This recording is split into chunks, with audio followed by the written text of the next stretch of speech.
What's up YouTube, Seth here with AK Vapers. I'm going to give you a review on the Noisy Cricket. Posted a few weeks ago, my first impressions. Figured it was time, now that I've had some decent use of it, to actually give you my full thoughts on it. So, it's not a whole lot to show you up front. Got my little Twisted Messes sticker on it. Running the Twisted Messes squared. But not a whole lot to show you out here, so we're going to dive close.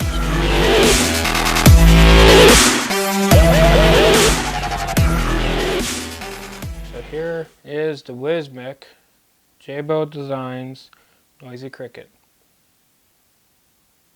The painting on this is pretty nice. I took it up to work, used it at work, and none of it chipped. So I'm not sure what they used to paint it, but it's held up so far. You can definitely tell if you get juice on it, it shows really well. But as you can see, it's hybrid. So make sure your atomizers you're using have a nice protruding 510 connection. No sub-tanks. You could put like probably a RTA in here that has a protruding 510 with the proper build, obviously. Since it is series, you need to make sure you build higher. So it comes apart really easy. Switch just unscrews. Threads are really nice in here. And you can see the switch has that nice slot in there. If you need to take the switch out and you're just can't grip it for whatever reason, maybe it's got juice on it, you got juice in your fingers, a quarter fits in there really nice and it won't damage it. Now there is some marring on mine, and that's my own doing using the end of some ceramic tweezers. So keep that in mind. And then the hybrid connection, it comes out pretty easy, but if you can't grip it, like right now it's kind of hard, taking some ceramic tweezers, they'll fit right in the hole and it just comes out like that. It's got an insulator all the way around it. Again, nice threads. I think this is gold plated if I remember correctly. Same with the switch. You see the switch has nice big contact pin. Little insulator on it too. There you go. Plenty of venting on the bottom, as you can see. So if you ever do have an issue like a battery failing completely, it has somewhere for the venting to go.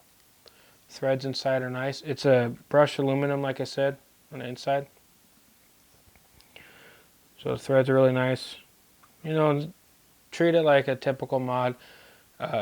Battery safety.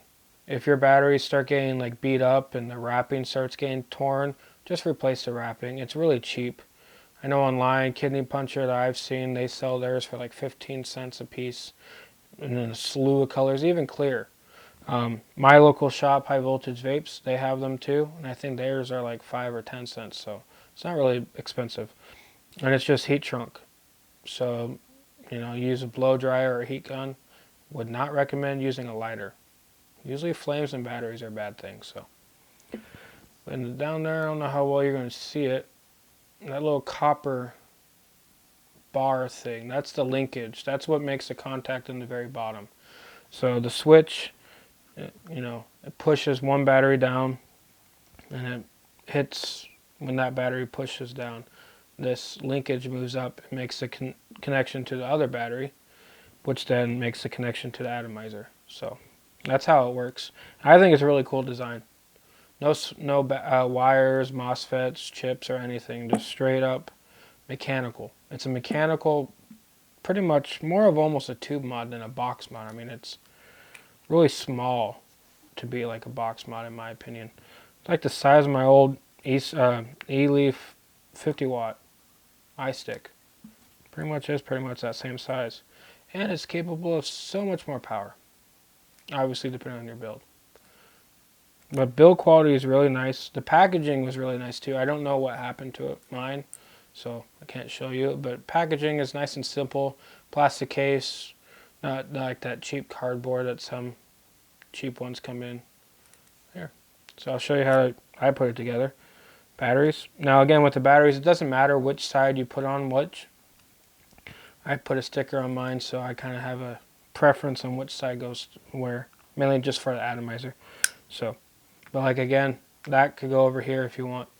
So one positive up, one positive down. Now how I usually start is then I'll throw on the switch. Same way I take it off. Actually when I take it apart, I always take the atomizer off first. That way I don't accidentally push the switch and fire the atomizer. This is the only complaint I have about it, is the way to take the batteries out. It's kind of tiring, or not tiring, but time consuming. Can't quickly pop off a door, rip the batteries out. You gotta unscrew these things. Luckily the threads are really nice. If they were really cheap threads and poorly done, I'd probably even have more complaints, but everything works. So there's the button. Now the way I normally do, instead of just screwing the hybrid on by itself, I always screw it onto the thread or to the atomizer first.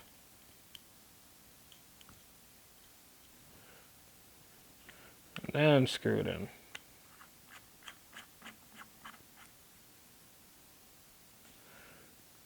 Make sure your airflow holes are lined up with your coils, and you're good to go. So that is the Noisy Cricket. There's a lot of websites that sell it online, so just Google it. And then if you're in local Soldado Nakina area, High Voltage Vapes does carry these now. As of Friday, they only had the silver one left, so maybe hurry up and get them in there. But online, the prices vary. I've seen them from like 25 bucks on sale to, I think the highest I saw was like 60, which actually surprised me. So it's a nice little mod. The only time it has weight to it is when you throw the batteries in. But if you're looking for a nice, simple series build and series mod, this one's, I think, a way to go. It's not too expensive. Build quality's up there. Just throw a simple series build. This is a 10 wrap 28 gauge by 36 fuse Clapton around a 3 mil, and just works. Yeah. So that's it for this video. Stay tuned for some more. I will make a review of the Twisted Message Squared. I just started using it the other day, so I want to give myself some time with it. So, thanks for watching. Please like and subscribe. Stay tuned for more.